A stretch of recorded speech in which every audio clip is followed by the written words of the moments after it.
No livro de Hebreus, capítulo 12, versículo 4.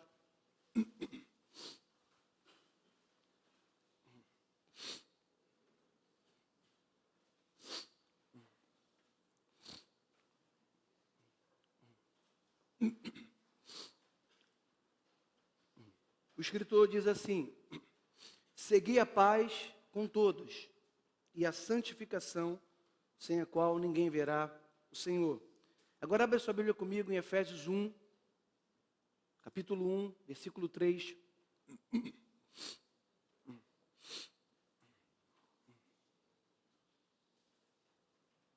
Que diz assim: bendito seja o Deus e Pai do nosso Senhor Jesus Cristo, o qual nos abençoou com todas as bênçãos espirituais nas regiões celestes em Cristo,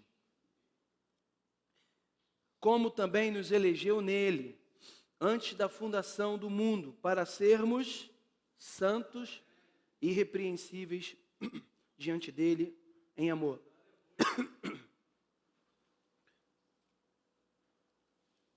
Você percebe que eu acabo de ler dois textos que falam sobre santidade e santificação.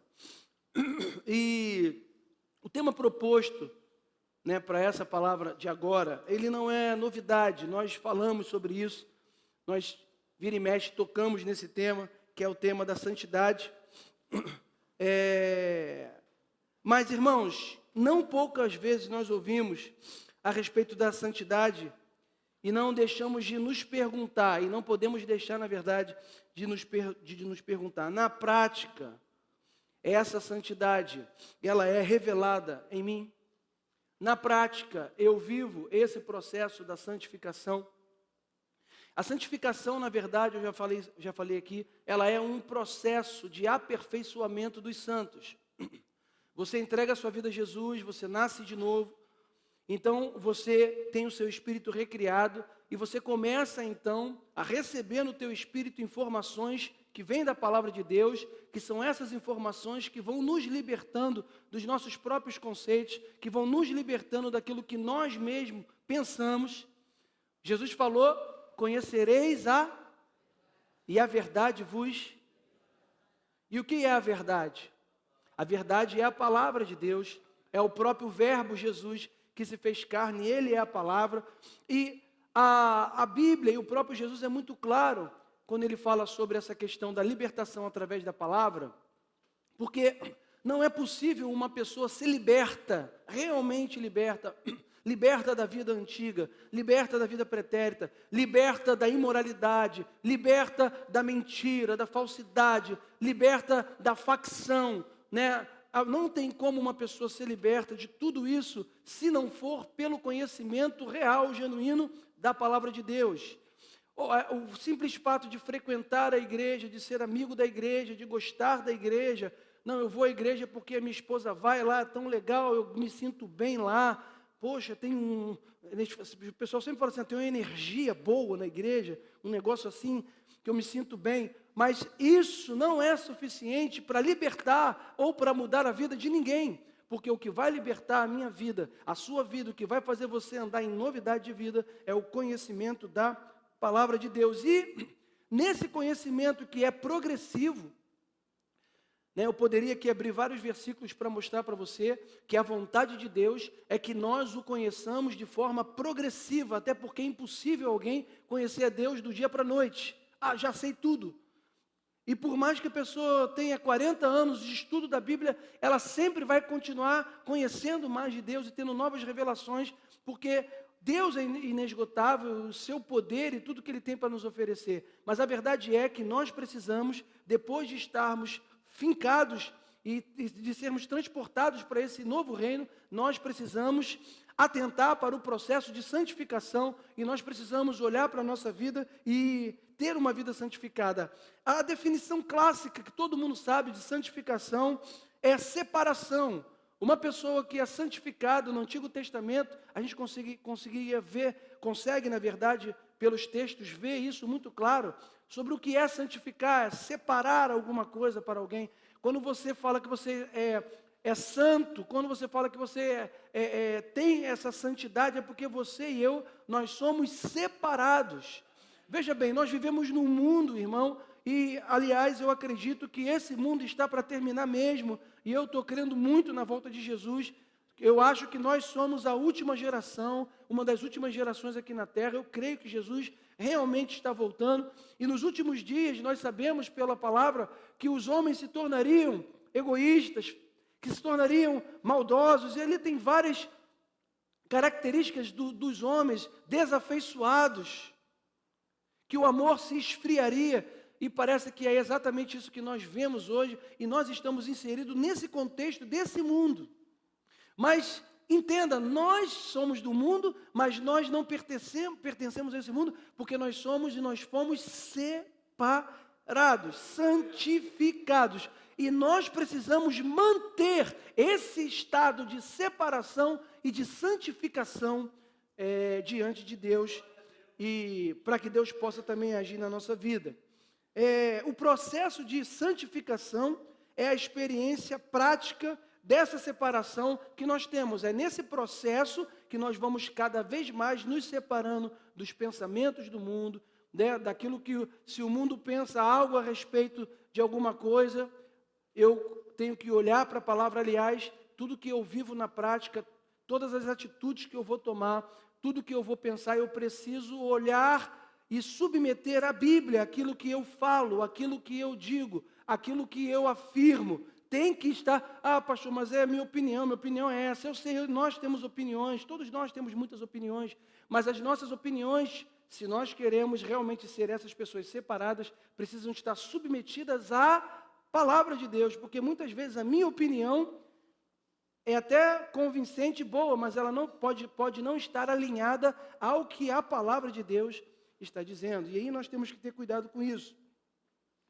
Uma vez inseridos dentro do reino de Cristo, nós somos retirados do mundo, do império das trevas, somos transportados para Ele, esse Ele com letra maiúscula, que está significando e se reportando a Jesus.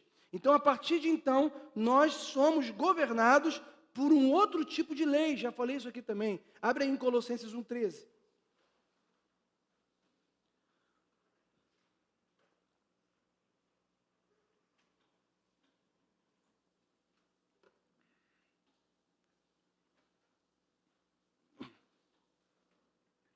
Que nos tirou do poder das trevas e nos transportou para o reino do seu Filho amado, em quem temos a redenção, a saber, a remissão dos pecados. Romanos 8,2. Porque a lei do Espírito, da vida, em Cristo Jesus, te livrou da lei do pecado e da morte. Por que eu coloquei esses dois versículos? O primeiro versículo de Colossenses fala e nos dá uma fundamentação disso que eu falei, que nós fomos transportados, tirados do império das trevas e transportados para o novo reino. E uma vez inseridos nesse novo reino, em Romanos 8, nós podemos perceber aqui, em 8,2, que esse reino agora tem uma nova lei. É isso que a gente tem que entender. Nós somos regidos não pela lei do mundo, mas por uma nova lei, a lei do Espírito de vida que está em Cristo. Essa é a lei que rege as nossas atitudes, que rege as nossas emoções, que rege as nossas palavras e que tem que reger as nossas vidas. As imposições de pensamentos do mundo não podem governar as nossas vidas e as nossas atitudes. Então, dessa forma, nós temos que entender quem agora nós somos, a quem nós pertencemos e o que nós devemos e não devemos mais fazer. E aí eu quero aplicar então de forma prática essa palavra agora na nossa vida. Nós precisamos, mais do que professar nossa fé que temos em Cristo, nós precisamos produzir frutos compatíveis com a fé que nós professamos. Frutos, Jesus falou, eu quero que vocês deem frutos dignos de arrependimento. Ou seja, nós já temos aqui uma lei imposta para nós que nós precisamos produzir fruto. Então, um crente que não produz fruto está com alguma coisa agarrada. Amém, irmãos? Um crente que não produz fruto precisa pedir para que o Espírito Santo sonde o seu coração, porque alguma coisa está enterrada, alguma coisa não está certa, mesmo que ninguém veja, mas você sabe, a pessoa sabe que alguma coisa não está em consonância com a palavra de Deus, porque quando nós estamos em consonância com essa palavra, como diz o salmista, nós somos plantados juntos às correntes de águas e a nossa folhagem não murcha. Não, pastor, mas é porque eu estou passando um tempo aí murchando, então eu estou meio com a minha folha meio murchada. Não, alguma coisa precisa ser resolvida na minha e na sua vida. Porque a Bíblia diz que quando nós somos plantados junto às correntes de águas, e as águas significam e simbolizam e projetam Cristo, regando essa árvore que somos nós, ela sempre vai estar verde, sempre vai estar verde, sempre vai estar com a folha verde, cuja folhagem não murcha.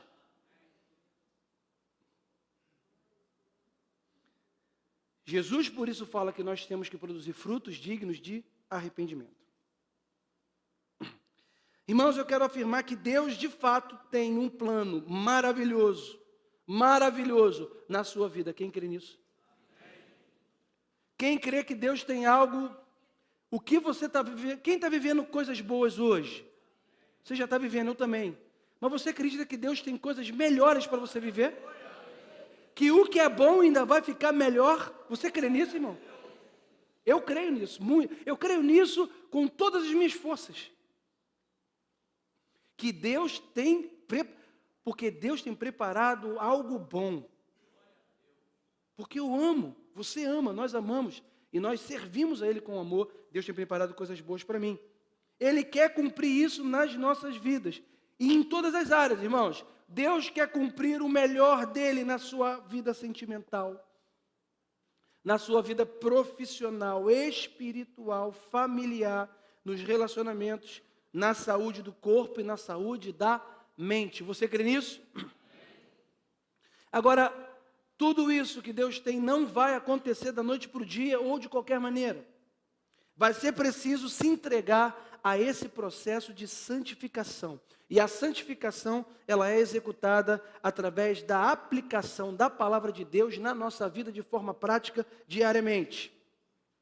Não existe qualquer possibilidade de nós vivermos uma vida em santidade, afastados da leitura da palavra, aliada com a oração e com a adoração. Não tem como, não tem possibilidade, não tem caminho, não vai haver transformação se nós nos afastarmos da leitura da palavra, da oração e da adoração a Deus. Não tem como, é impossível. Às vezes as pessoas querem que um milagre aconteça na vida delas, e muitas pessoas vêm à igreja, às vezes uma vez vem na igreja, com uma expectativa de que naquele dia tudo vai mudar na vida dele. É verdade, pode acontecer realmente de naquele dia tudo mudar na vida da pessoa, mas só aquele dia não vai bastar. Vai ser necessário uma caminhada, vai ser necessário uma perseverança, vai ser necessário uma certeza de saber para onde você está indo, porque se você sabe para onde você está indo, você não desiste. Tu já viu quando você está de carro, aí você bota o GPS ou o aplicativo? Antigamente usava-se muito GPS, hoje eu, por exemplo, uso muito o aplicativo, né? Então eu boto o aplicativo lá, o destino que eu quero chegar. Você pode até errar, mas assim, eu tenho a minha intenção é que eu sei onde eu quero chegar. Então, por exemplo, eu saio da minha casa e boto lá no Waze, Éden, para ele me dar o caminho mais rápido, me tirando dos engarrafamentos todo. Mas eu sei onde eu quero chegar onde? Em Éden. Se por um acaso, por algum motivo, por alguma distração, isso na verdade nunca ocorre, eu dirigindo nunca me distraio, nunca entro no caminho errado, nunca vou para um caminho errado. Está indo para onde? Aí eu pego, estou ali, ó, linha vermelha, ou vai para a ilha ou vem para cá, né? Ilha ou para cá. Aí, outro dia eu tinha que ir no estado lá resolver um negócio que é na ilha. Aí vou para a ilha, né? Só que eu venho tanto para Éden, que eu estou distraído,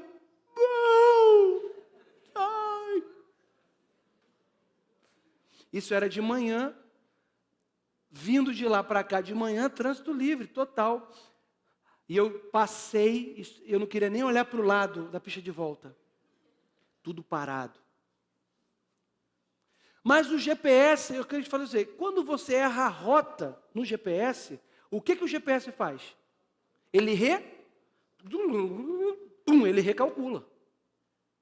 E faz você pegar um outro caminho, você demora mais. Aí você vê lá, ia chegar 11h45, vai chegar 11h57. É ou não é? Transporta isso para a sua vida espiritual.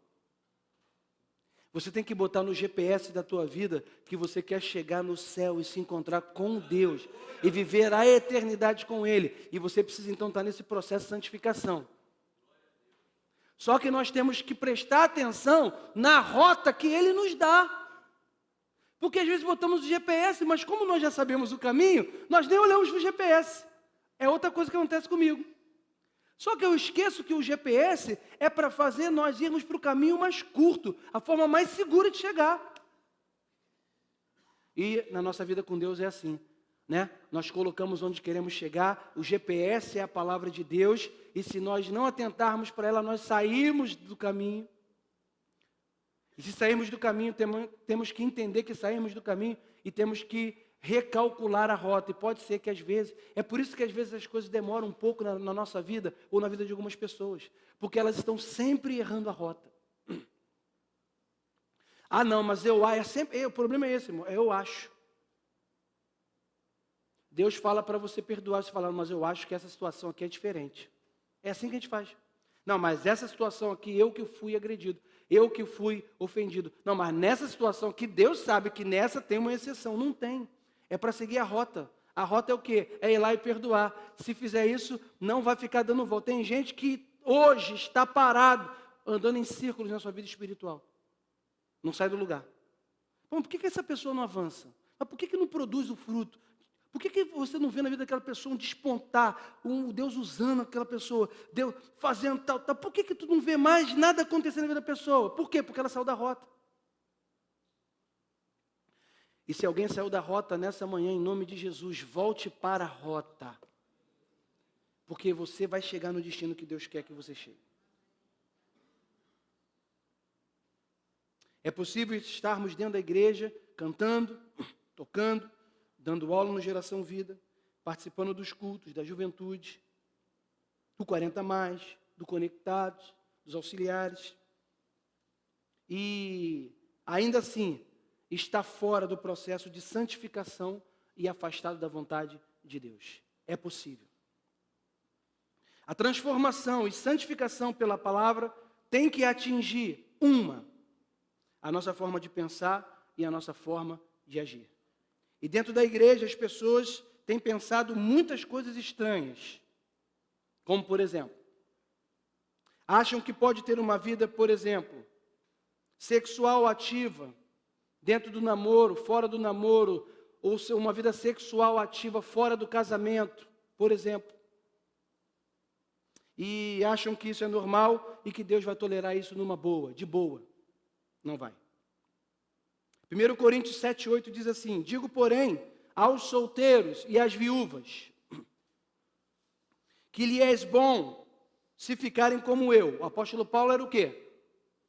Se fez eunuco. Né? Jesus falou, uns nascem eunuco. Todo mundo sabe o que é eunuco? Sabe? Quem não sabe, pastor, eunuco é um novo biscoito da Balduco? Não. Não é. Os eunucos eram aqueles homens escolhidos, até hoje existem eunucos na Arábia Saudita, porque os sheiks têm muitas mulheres, concubinas, né, aquele negócio todo, e alguém tem que administrar aquele negócio lá. Quem é? O eunuco. O que fazem com o eunuco, irmão? Impossibilitam ele de ser tentado a usufruir daquilo que ele está tomando conta. Entendeu, irmão? Eunuco. É o que não vai casar, é o que não vai ter relação com mulher. É o eunuco. Aquele que decide viver uma vida de castidade. Por exemplo, podemos dizer assim. E Jesus falou, alguns nascem eunucos, tem gente que nasce e não quer casar. Não é verdade? Tu conhece gente assim? Nasceu, não quer casar, também não vive abrasado, não tem nada. É eunuco. Outros, os homens os fazem eunuco. Essa foi o exemplo que eu dei. E outros se fazem eunuco, decidem que vão viver um celibato. Como é o caso do apóstolo Paulo, desse texto que eu li, que eu falei isso tudo aqui só para você entender isso que ele falou. Ele fala assim: diga aos solteiros e às viúvas que é bom que fiquem como eu. Ele fala assim: é melhor vocês não casarem. Mas, se não podem conter-se é o quê, irmão? Se não está aguentando, o que você faz? Você casa. Por que o jovem na igreja casa cedo? Aleluia. Não, ô glória, pastor, quero casar logo, porque... Não é por nada não, porque Deus está falando. Eu só não casei antes, irmão, porque não dava, porque se por mim eu já casava rápido. Né? Quem passou por isso aí já? Eu já casei, quer dizer, não casei rápido. Namorei 7 anos. Irmão, você imagina que cruz. 7 anos namorando, irmão. Só tem que ser crente, irmão. Tem que ser crente. Se não for, tem que ser crente. Tu tem que, meu Deus do céu. É porque eu falo a verdade mesmo. Entendeu, irmão? A verdade é o quê? O que me segurou foi Jesus. Eu só digo isso para você. Que Jesus.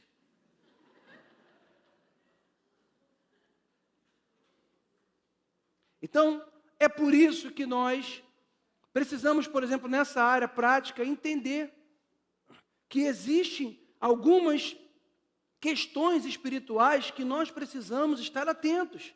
Existem coisas que Deus leva a sério.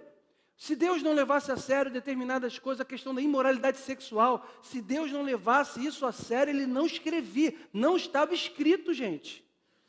Tem gente se desviando, saindo da igreja, tendo a vida derrotada, completamente destruída por causa da área sexual. Não consegue viver ou largar a imoralidade sexual. Ou seja, fornicando, ou seja, através de pornografia na internet, viciado em pornografia na internet. Aí o pessoal fala assim: não, mas esses jovens não são moles. Jovem, é velho, é casado, é tudo. Não, agora o pastor está falando para o jovem. A irmã fala assim: não, graças a Deus, eu com 60 anos de idade aqui, está livre não, irmão. Nós precisamos o quê? Estar voltados, irmãos, só tem uma coisa para nos livrar desse mal. É estar cheio da palavra de Deus. Não tem segredo, não tem esquema. Tem que se encher da palavra de Deus, dos princípios da palavra de Deus. Porque, irmão, enchei-vos do Espírito e jamais satisfareis a concupiscência da carne. Eu falei aqui, outro ponto, pessoas hoje, os pensamentos estranhos que tem na igreja, por exemplo, elas acham que podem participar e compartilhar pornografia sem que isso afete a sua relação com Deus. Vai afetar. Às vezes você fala assim: não sei porque eu estou tão frio. Porque você está envolvido até o pescoço com pornografia. Está dentro da igreja.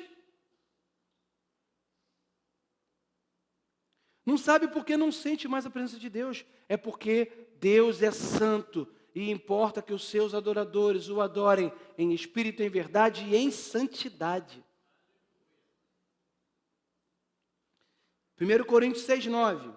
E tudo isso que eu estou falando, irmão, eu quero ler na Bíblia para você ser convencido não por mim, mas pelo Espírito Santo sobre essas verdades. A Bíblia diz assim: não sabeis que os injustos não herdarão o reino de Deus? Não vos enganeis, nem os devassos, impuros, pornográficos, imorais. Eu estou dando o sinônimo dessa palavra. Nem os idólatras. Graças a Deus, pastor, que eu não tenho nenhum santo na minha casa, não sou idólatra não. Tem muita gente que está na igreja e o Deus dele é o dinheiro. Idolatra o dinheiro, sim. o dinheiro, mamon é um Deus na vida da pessoa. Não compartilha, não dá, não entrega dízimo, não dá oferta. E está achando que isso é normal. Pastor, irmão, eu estou falando o que está vindo aqui no meu coração. Já falei, quando eu toco com esse ponto de dízimo e oferta na igreja, eu tenho uma liberdade muito grande, uma tranquilidade muito grande no meu coração de falar sobre isso e dizer para você, irmão, teu dízimo, tua oferta não é para mim. É para a obra de Deus. É uma questão de reconhecimento, de celebração, de redenção. Agora, irmão, eu não entendo. Eu falei aqui na igreja, irmãos, eu não tenho rol, eu não tenho controle de quem dá dízimo e quem não dá dízimo. Os irmãos botam o dízimo e a oferta aqui na igreja, não botam nem nome no envelope, eu não sei quem deu, quem não deu, não sei mesmo. Eu acho até isso legal, eu acho que essa é uma questão que tem que ser individual, tua com Deus. Agora, irmão, eu não consigo conceber um crente, uma pessoa que nasceu de novo, filho de Deus, que negocia o seu dízimo, está errado. Eu tenho que ensinar que está errado e você está fazendo um grande mal para a sua vida financeira. Eu estava falando outro dia com uma pessoa, amiga minha, conversando sobre essa área. A pessoa chegou para mim e falou assim para mim, cara, qual é o segredo que você tem? Qual o segredo que você tem? Como que você faz para ter tanto cliente? Como que tu faz para tu ter... O que é? O que tu faz? Tu faz propaganda? Nunca fiz uma propaganda na minha vida. Nunca fiz uma propaganda. Eu falei para essa pessoa assim, o segredo da minha vida é Cristo. E o segredo da minha vida é fidelidade na área financeira.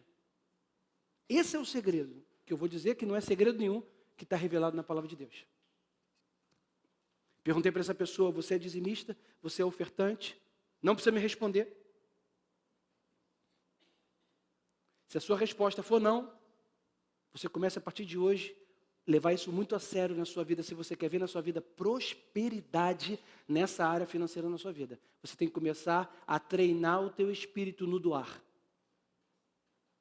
Irmão, doar, entregar, não tem ninguém que nasceu com vontade de fazer isso, irmão. Se eu te pedir agora, me dá 50 reais aí, pastor, eu tenho que ver, não trouxe. Trouxe não, pastor. Está tudo em casa, cheio de dinheiro no bolso, tudo em casa. Não traga, pastor, dinheiro para a igreja. Porque nós temos uma resistência. Uma resistência. Teu filho fala assim, pai, me dá 20 reais hoje, que eu quero fazer um lanche mais legal e depois eu quero comprar um negócio. Que 20 reais, rapaz? Você está pensando que eu estou achando dinheiro aonde?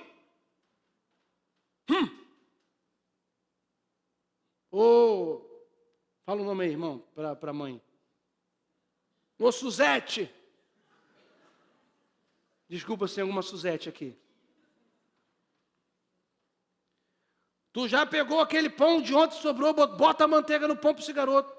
Enrola no papel alumínio. Tem um copinho aí? Tem. Faz o Nescau e dá para ele. Aqui tua merenda, rapaz. Como tu diz que eu não te dou nada? Ô pai, eu queria comprar uma bala. Quanto que é a bala? Ah, lá está 10 centavos. Não, 50 centavos. 5 balas tá bom, porque muita bala dá cárie.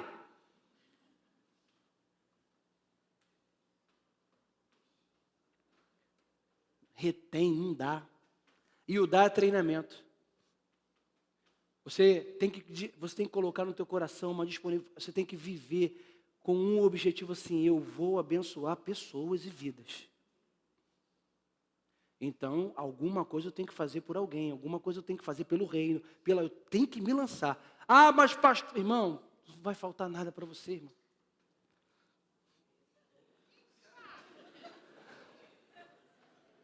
Quase. Isso aqui foi o equilíbrio.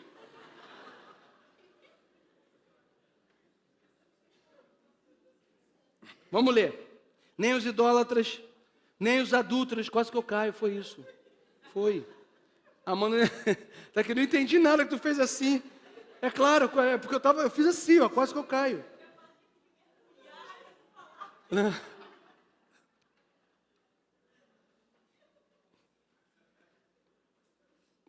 Os irmãos da Libra devem estar entendendo que eu estava falando assim, você tem que mergulhar nessa palavra, né? É não, Samuel? Como que é mergulhar, Samuel? Então, mergulhar então, mais ou menos. Nem os idólatras, nem os adúlteros, nem os efeminados, nem os sodomitas, nem os ladrões, nem os avarentos. Aí, os avarentos. Graças a Deus que essa igreja não tem ninguém avarento. Amém, irmão? Só tem gente aqui com o coração disposto. Amém? Nem bêbados, nem os maldizentes. Fofoqueiro não entra no céu não, hein, gente? Amém? Amém, irmão? Os fofoqueiros digam amém. Sempre tem. Deus vai te curar essa manhã.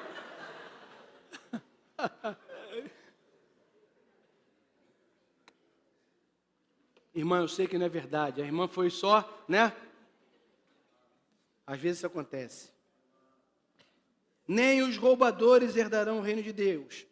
E tais foste algum de vós, mas fostes lavados. É isso que a gente tem que entender. Vocês foram lavados, foram santificados. Vocês foram justificados em nome do Senhor Jesus Cristo e no Espírito do nosso Deus. Eu não aceito ser isso, gente. Eu não posso, como crente, aceitar ter esses negócios na minha vida. Amém? Todas as coisas me são lícitas, mas nem todas as coisas convêm. Todas as coisas são lícitas, mas eu não me deixarei dominar por nenhuma delas. Os alimentos são para o estômago para os alimentos. Deus, porém, aniquilará tanto um como o outro, mas o corpo não é para prostituição, mas para o Senhor, e o Senhor para o corpo. O teu corpo, você não tem que entregar à prostituição. Ah, mas eu amo tanto meu namorado, a gente vai casar, pastor, estamos noivos. Ah, a gente já vai fazer mesmo, né? Está entregando o corpo à prostituição. E a Bíblia diz que o corpo não é para ser entregue à prostituição. Homens, porque a gente fala muito das meninas, né? Só, né? Ah, porque as meninas e rapazes. E os rapazes? Hoje é assim, cada hora quer ficar com um. Cada hora quer ficar com um. Cada hora quer pegar um, quer pegar outro. E o pior de tudo é que transam.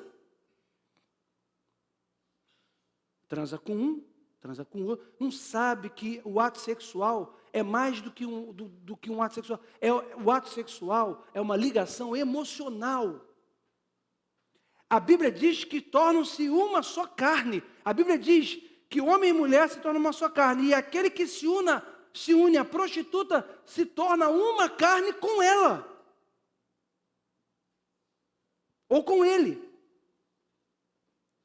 Mas a gente está achando que não, está tudo certo. Deus é amor, Deus é amor. Claro que Deus é amor. Mas Deus é sério. Ele tem uma palavra. Amém, irmãos?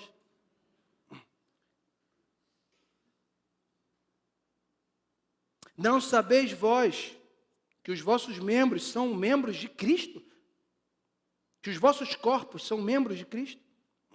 Tomarei, pois, os membros de Cristo e os farei membros de uma meretriz?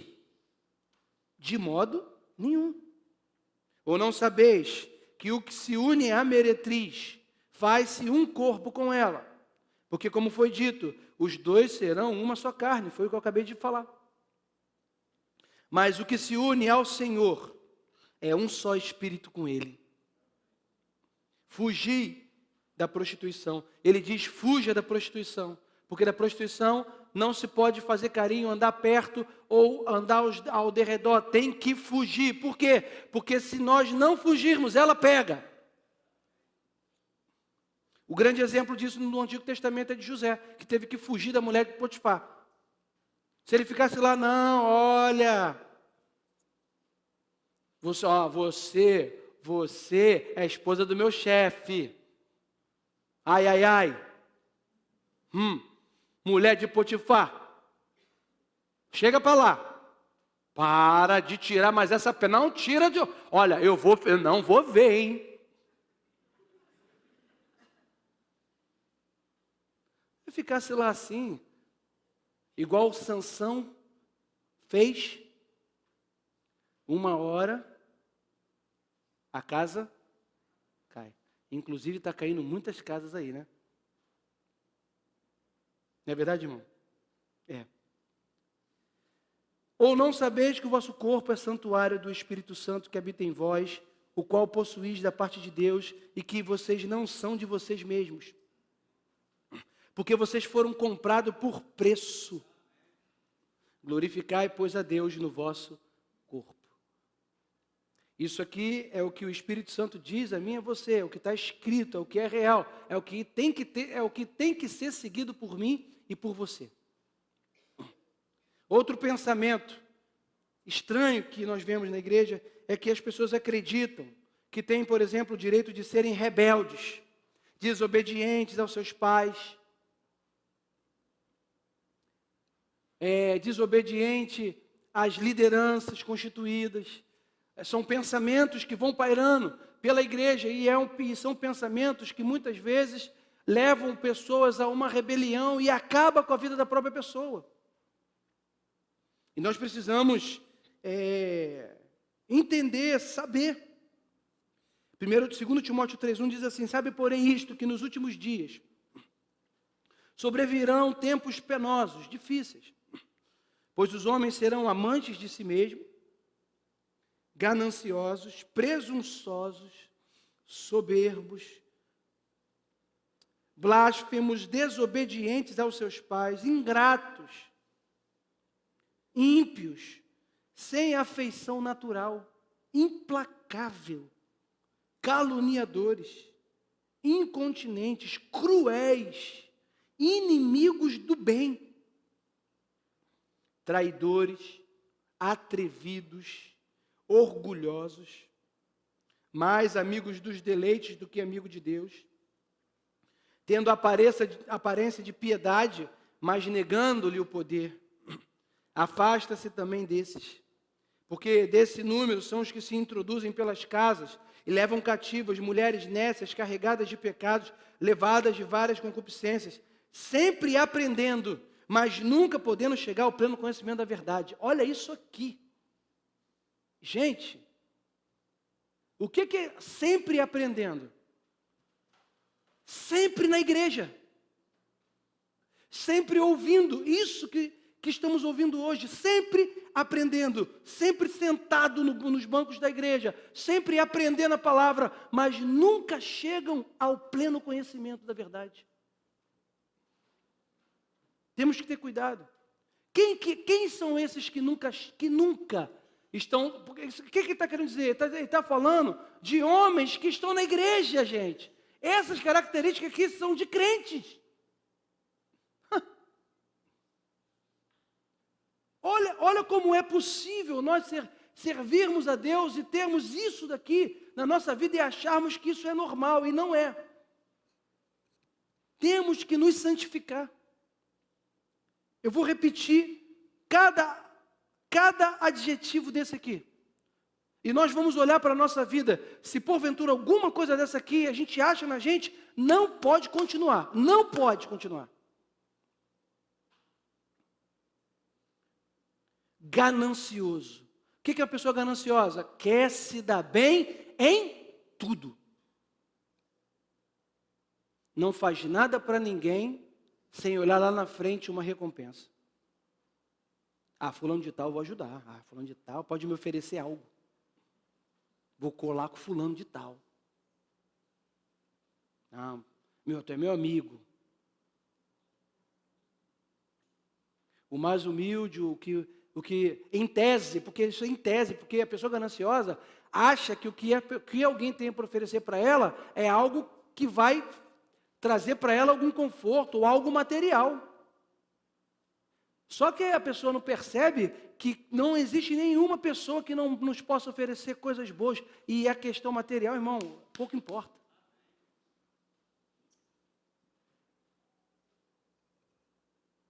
Muitas vezes eu sou muito abençoado, Deus fala muito comigo e usa pessoas que não têm nada para abençoar a minha vida. Mas o ganancioso não, o ganancioso quer. E se isso paira no nosso coração, não pode estar. Presunçosos. Já viu uma pessoa presunçosa? Soberbo. Blasfemo. Desobediente aos pais. Aqui é para jovem direto. Está desobedecendo seu pai? Está no erro. Ingrato. Já viu uma pessoa ingrata, irmão? Tu fez, tu ajudou, tu aconselhou, tu tá. A pessoa sai, não te pede um obrigado, ainda fala mal de você?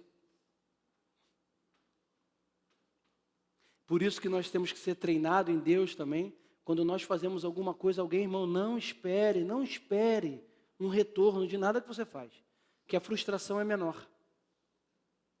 Faça sem pensar em retorno. E se ele vier? Amém. É bênção. Graças a Deus. Quem não gosta de fazer alguma coisa por alguém e receber um muito obrigado? Eu gosto. Mas eu já aprendi que eu não espero muito obrigado de ninguém. Mas se me der um muito obrigado, poxa, eu acho que aquilo é fantástico. Porque revela um coração de gratidão. Quem é grato, agradece. Quem é grato, reconhece. Quem é grato, fala, poxa, muito obrigado. Se não fosse você, eu não conseguia fazer isso aqui. Quem é grato, pede. E a Bíblia está dizendo que os homens seriam ingratos. Mas nós somos gratos, amém? Ímpios, sem afeição natural, implacável. Isso aqui, irmão, é um negócio... Tu já viu crente implacável? Implacável com o pecado dos outros. Implacável com o erro dos outros. Um absurdo.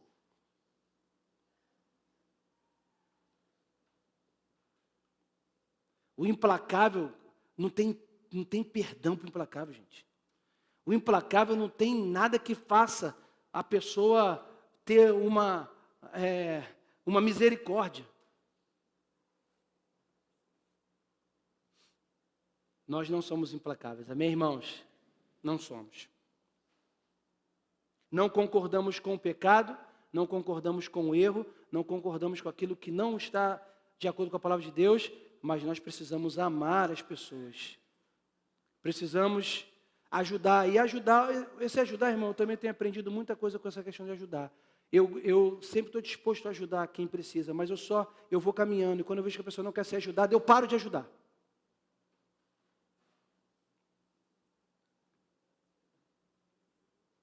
Posso fazer mais nada por você. Fiz até aqui. Uma vez, uma pessoa chegou até mim, pessoa viciada, tal.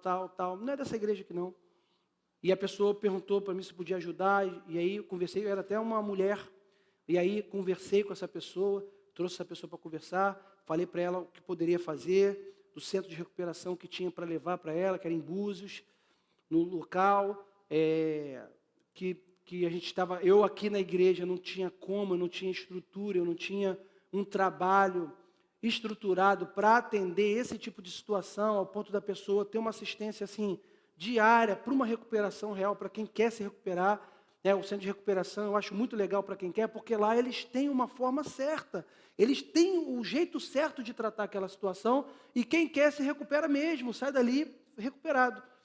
E aí a pessoa veio até mim, e aí eu falei, então, eu vou ligar para o pastor amigo meu, vou comprar passagem para você poder ir lá, e ele vai te receber lá onde você vai saltar, ele vai estar lá para te receber, vai te levar. A pessoa olhou para mim e falou assim, mas é onde? Em Búzios. Ah, muito longe. Aí eu falei, você tem filho? Não. Está trabalhando? Não. Então é longe por quê? Não, porque aí... E aí, eu posso sair no final de semana? Pode, depois de 2 meses, eu acho que pode. 2 meses? Eu falei, com todo respeito, eu não tenho mais nada para conversar com a senhora. Não posso lhe ajudar, você não quer ser ajudada. O dia que você quiser ser ajudado, você pode voltar aqui, eu vou te ajudar. Eu vou fazer o que eu precisar fazer para te ajudar. Mas hoje você não quer me ajudar, eu não tenho mais nada para falar contigo. A pessoa que estava comigo olhou assim, não falou nada, mas deve ter falado assim, pô, pastor é grosso. Vou embora.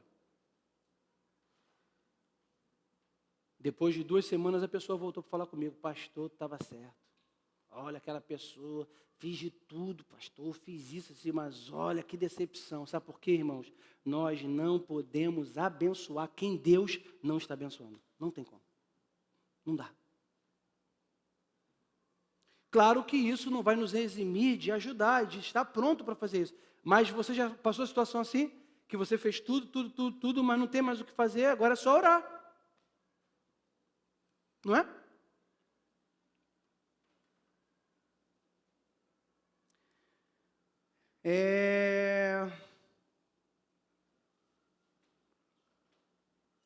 Para terminar, eu quero ler 1 Coríntios 5:1, que diz assim: geralmente se ouve que há entre vós imoralidade. Imoralidade que nem mesmo com os gentios se vê. Dentro da igreja, isso aqui. A ponto de haver quem vive com a mulher do seu pai. E vós estáis inchados. Como que é ali? Vós estáis o quê? Qual é a tradução aqui? Inchados mesmo. Vós estáis inchados. E nem ao menos pranteastes para que fosse tirado do vosso meio quem praticou esse mal. Não é boa a vossa jactância. Não sabeis que um pouco de fermento leveda toda a massa? Expurgai o fermento velho, para que sejais massa nova, assim como sois sem fermento, porque Cristo, nossa Páscoa, já foi sacrificado. Pelo que celebremos a festa não com o fermento velho, nem com o fermento da malícia, da corrupção, mas com ázimos da sinceridade e da verdade. Já por carta vos escrevi que não vos comunicasseis com os que se prostituem. Com isso, não me referia à comunicação em geral com os devassos do mundo. Olha o que ele está dizendo. Olha isso aqui. Ele fala assim, no meio de vós existem pessoas que, se dizendo crentes, são devassos e imorais e estão fazendo tudo errado no meio da igreja. Aí ele fala, com esses de dentro da igreja, não se associe. E aí, se você não ler o texto certo, você vai falar assim, não, mas pastor, mas eu não posso me aproximar do cara que é devasso do mundo, a pessoa que tem uma vida totalmente imoral, eu não posso nem chegar perto dele, ou não posso nem almoçar com essa pessoa, porque está errado. Não, ele diz, olha o que o apóstolo Paulo diz. Com isso, não me referi à comunicação em geral com os devassos desse mundo, ou com os avarentos, ou com os roubadores, ou com os idólatras, porque então vos seria necessário sair do mundo. Mas agora vos escrevo para que não vos comuniqueis com aquele que, dizendo-se irmão, for devasso, avarento, idólatra, maldizente, beberrão, roubador, com esse tal não comais. Ou seja, se você está na igreja e essa pessoa que você fez comunhão aqui na igreja, ou em outro lugar, em qualquer igreja, eu digo aqui porque a gente está aqui, mas quem está com a gente pela internet, se reporta para a igreja que vive. Aí tu começa a aproximar do irmão. Aí quando tu para para conversar, ele só fala mal dos outros, só reclama disso, ou a pessoa só fala imoralidade e tal. O que você tem que fazer? Você tem que parar de andar com essa pessoa.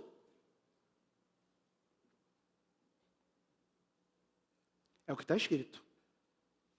Ou você repreende esse irmão em nome de Jesus com amor. Meu irmão, não é assim. Ou você não se associe com ele. Porque se você fizer isso, você vai estar infringindo não é um mandamento do pastor, mas é um mandamento do Senhor Jesus Cristo, que está escrito na palavra de Deus, e nós acabamos de ler, assim, de forma muito clara sobre isso. Isso vai ser o quê? Isso vai ser saúde para a sua vida. Pois, que importa nós julgarmos o mundo, que a igreja adora julgar o mundo. A igreja, gente, ela parece que a missão da igreja hoje é julgar o mundo. Se mete em tudo. Não lê a Bíblia. Não lê o que está escrito. Nós não fomos chamados para julgar o mundo, não.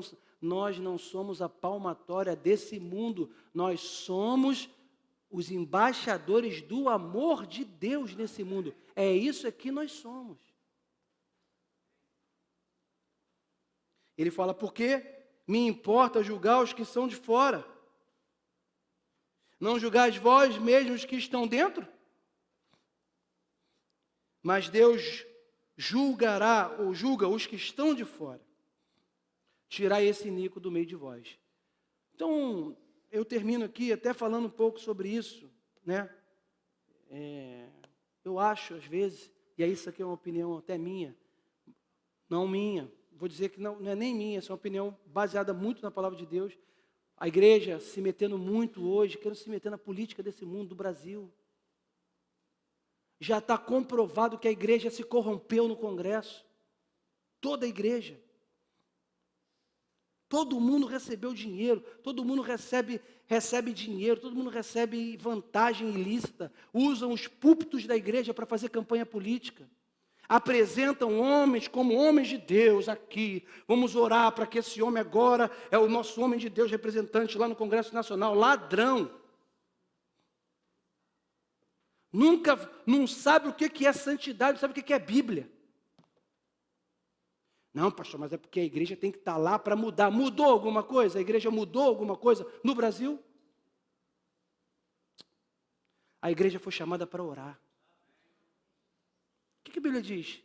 Sobre política, a Bíblia diz, orai pelas vossas autoridades constituídas. Mas a igreja que não conhece a palavra e não sabe o que está escrito e que não conhece a palavra, não crê. Ela não crê, vou orar, vai mudar alguma coisa orando?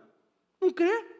Nós vivemos no sobrenatural, gente. A nossa ação nesse mundo, nós temos que ser cidadão? Claro que sim. Temos que votar? Temos, claro, não estou falando isso. Mas, irmãos, entenda uma coisa, não vai nessa linha de que a igreja tem que se meter nisso, não. Eu não conheço um que se meteu nisso que está bem hoje, espiritualmente. Não conheço. Não conheço. Cuidado, irmãos. Vamos orar, vamos interceder. Vamos nos reunir, vamos orar, vamos interceder. E Deus há de agir, Deus pode mover, Deus pode agir. Amém, irmãos? Não vamos ficar de pé não, porque eu inverti a ordem do culto. Nós vamos participar dos dízimos das ofertas. Amém, irmãos? Eu inverti porque eu quis emendar aqui, já estava num... tem alguém nos visitando pela primeira vez? Primeira vez que você vem? Não, né? Amém.